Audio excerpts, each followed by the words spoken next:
Tamam.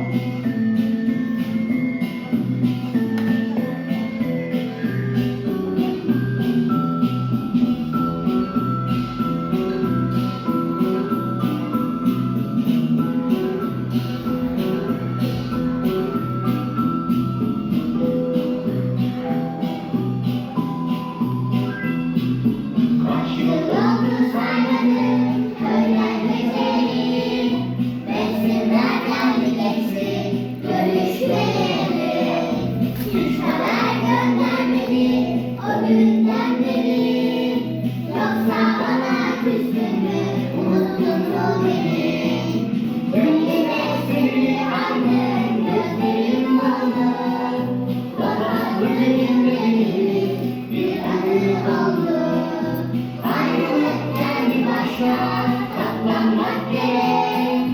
Seni çok çok özledim. Arkadaşım eşek. Arkadaşım eş, arkadaşım eş, arkadaşım eşek.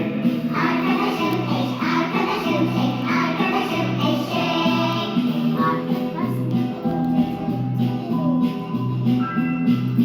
Yaban kayıklarında görüşüyor mu? Şimdi horoz gibilerle dövüşüyor mu? Sarı minik uzaylı sütten keskin. Kuzularla oğlanlar sevişiyor mu?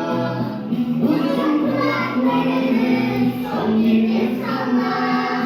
Tüm eski dostlarından bir haber yolla. Ayrılık geldi başa, katlanmak gerek.